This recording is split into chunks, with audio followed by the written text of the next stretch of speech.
Hello everyone, welcome back to my channel guys. और मैं हूं आपकी डाइट और न्यूट्रिशन एक्सपर्ट मधुलिका। आज हम बात करेंगे अगेन थायराइड के बारे में। कौन से टाइप के थायराइड के बारे में बात करेंगे? That is called thyroiditis. Thyroiditis जो होता है एक अपने आप में एक ऐसी समस्या है जिसको हम समझ ही नहीं पाते, क्योंकि हम सिर्फ थायराइड का नाम तो जानते हैं लेकिन हमें ये नहीं मालूम हमें कौन से टाइप का थायराइड है।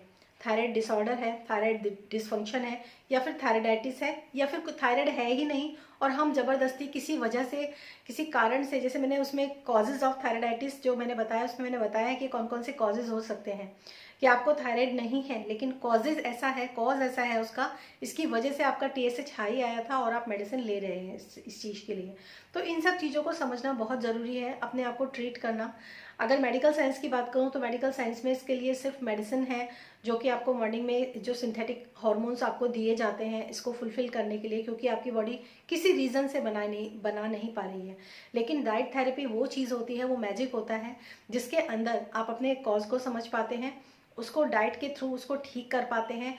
और बहुत सारे मेरे पास बहुत सारे ऐसे लोग एनरोलमेंट में आए हैं जिन लोगों ने अपने थायराइड को रिवर्स किया है, अपने बहुत सारे सिम्टम्स, वेट लॉस, इन सब पे काम किया है और बहुत ही अच्छे रिजल्ट्स आए हैं। मैं इस वीडियो को ज़्यादा लंबा नहीं करूँगी लेकिन मैं स्टार्ट करती हूँ यहाँ पर।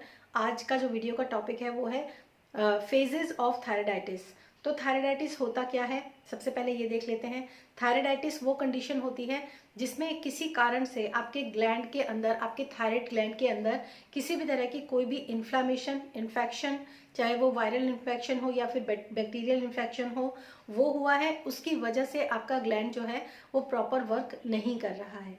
दूसरा जो होता है कंडीशन, कई बार ये भी होती है कि आपने किसी चीज़ का एंटीबायोटिक कोर्स किया है या बहुत ज़्यादा आपको कोई वायरल या फिर किसी तरह का कोई क्रॉनिक फीवर से आप गुजरे हैं और उसमें आपने काफ़ी हैवी जो एंटीबायोटिक्स वगैरह हैं वो ली हैं, जिसके कारण भी कई बार उसका टॉक्सिक लोड ऐसा होता है, कई बार वो भी आपके ग्लैंड में ऐसा कर देता है कि उसी समय आपने रिसेंटली ब्लड टेस्ट कराया और आपका TSH बढ़ा हुआ आया।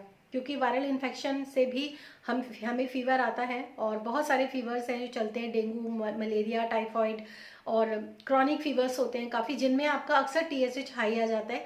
बट इसका मतलब ये नहीं है कि आपको थायराइड है।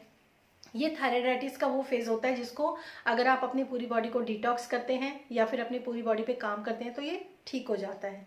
और उसके बाद जो आता है वो आता है आपके इम्यून सिस्टम से रिलेटेड। इम्यून सिस्टम में क्या होता है, अगर आपका इम्यून सिस्टम कॉम्प्रोमाइज है, वीक है, तो उस समय पर भी आपको थायराइडाइटिस होने के चांसेस होते हैं। तो ये तीन इसके जो होते हैं कारण होते हैं, कॉजेज होते हैं। अब हम बात करते हैं इसके फेजेस के बारे में। तो इसके 3 फेज होते हैं। इसका जो पहला फेज होता है वो होता है हाइपोटॉक्सिक फेज। हाइपोटॉक्सिक फेज कौन सा होता है? जब जिस कंडीशन में आपकी जो ग्लैंड है उसके ऊपर जब किसी भी तरह का टॉक्सिक लोड है, अब वो किसी भी तरह का टॉक्सिक लोड हो सकता है आपने कोई मेडिकेशन लिया हो सकता है आप किसी ऐसे पर्सन के पास आप उठे बैठे हो जो ऑलरेडी इन्फेक्टेड है, ये भी एक पॉसिबिलिटीज़ है कि आप किसी ऐसे पर्सन के पास बैठ गए हो जिसको क्रॉनिक इन्फेक्शन हो रखा है या फिर वायरल इन्फेक्शन हो रखा है, किसी तरह का बैक्टीरियल इन्फेक्शन हो रखा है, या फिर कोई TB पेशेंट होता है, आप उसकी देखभाल कर रहे हो, तो उस कंडीशन में भी आपको जो है हाइपोटॉक्सिक फेज से आपको गुजरना पड़ सकता है। हो सकता है आपकी थायराइड में TSH की रेंज जो है वो ऊपर नीचे हो जाए।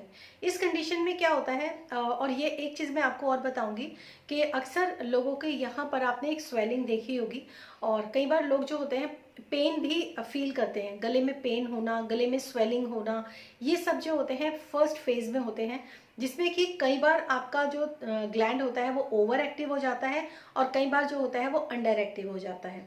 लेकिन अगर हम एक प्रॉपर फेज की बात करें तो इसमें स्टार्टिंग में क्या होता है, स्टार्टिंग में जब आपका जो ग्लैंड होता है, जब जिसको हम हाइपोटॉक्सिक फेज कहते हैं, उस फेज में अक्सर आपका ग्लैंड जो है वो ओवर एक्टिव होता है, बहुत तेजी से हार्मोन्स प्रोड्यूस करता है और आपका वेट भी अक्सर गिरने लगता है। एक ऐसी कंडीशन आती है आपका वेट गिरने लगता है, आपका मेटाबॉलिज्म जो होता है वो कंट्रोल से थोड़ा बाहर होने लगता है और आपका जो थायराइड ग्लैंड होता है उसमें आपको दर्द भी महसूस होता है और आपकी यहाँ पे स्वेलिंग भी आपको महसूस होती है। तो उस कंडीशन को बोलते हैं हाइपोटॉक्सिक फेज। नेक्स्ट फेज जो होता है वो होता है हाइपोथायराइड फेज, जब आपका ग्लैंड जो है एक ओवर एक्टिविटी के बाद एकदम शांत होता है। और इसमें क्या होता है, इसमें कई बार कुछ हफ्तों में या कुछ महीने में भी आपको जो है एकदम आपका जो ग्लैंड है वो एकदम स्लो डाउन कर जाएगा और आपकी जो एक्टिविटी है ग्लैंड की वो भी स्लो डाउन कर जाएगी। तो इसमें क्या होगा, आपके ग्लैंड से पूरी तरीके से सिक्रीट नहीं होंगे थायराइड हार्मोन्स और इसको बोलते हैं हाइपोथायराइड फेज। अक्सर लोग इसी फेज में पाए जाते हैं जिनको हाइपोथायराइड होता है। और इसका रिजल्ट क्या होता है, जैसे आप ओवर एक्टिव में तो क्या होता था, आप पतले हो गए थे, आपका मेटाबॉलिज्म कंट्रोल से बाहर बहुत फास्ट हो गया था। और इस फेज में क्या होता है, अक्सर लोगों को वेट गेन होता है और इसके अंदर लोगों की जो ग्लैंड होता है उसका मतलब क्योंकि वो पूरा तरह से सिक्रीट नहीं कर पा रहा है हार्मोन्स को, तो आपका मेटाबॉलिज्म भी स्लो डाउन हो जाता है। तो इसमें ये कंडीशन होती है। और थर्ड जो फेज होता है वो होता है ईओथायराइड फेज। इसमें क्या होता है, इस ये या तो ये दोनों कंडीशंस के बीच में आता है कहीं, जैसे आपका हाइपोटॉक्सिक फेज और हाइपोथायराइड फेज के बीच में ये कहीं कंडीशन आती है जब आपका थायराइड लेवल जो होता है वो नॉर्मल होता है, आपको आपका मेटाबॉलिज्म भी नॉर्मल होता है, क्योंकि वो एक फास्ट से जब स्लो में आने लगता है तो बीच में एक फेज आता है जब वो नॉर्मल रेंज दिखाता है। अक्सर लोग क्या करते हैं उस समय पर मेडिसिन भी छोड़ देते हैं और ट्रीटमेंट भी छोड़ देते हैं। अक्सर लोग ये गलतियां करते हैं, हालांकि ये फेज कब आया और कब चला गया पता नहीं चलता, बहुत कम समय के लिए फेज टिक पाता होगा आई थिंक। तो इसमें थोड़ा सा ये समझना जरूरी है। या फिर एंड ऑफ द हाइपोथायराइड, जब आपको किसी वजह से आपको हाइपोथायराइड हुआ है और उसका एंड हो रहा है, एंड कैसे हो रहा है, या तो आपकी न्यूट्रिएंट डेफिशिएंसी थी आपने उसको फुलफिल किया तो एंड हो रहा है, तो ईओथायराइड फेज आ गया, आपका ग्लैंड बिल्कुल नॉर्मल वर्क कर रहा है, आपकी बॉडी में अब थायराइड की कोई समस्या नहीं है। या फिर आपकी बॉडी ने पूरी तरीके से बहुत अच्छा डिटॉक्सिफिकेशन किया है और डिटॉक्स हो गई है आपकी बॉडी, तो भी आपका थायराइड जो है वो नॉर्मल रेंज में आने लगा है, ठीक है। या फिर आप किसी अच्छे सप्लीमेंटेशन को चूज किया है, अच्छी डाइट थेरेपी को चूज किया है।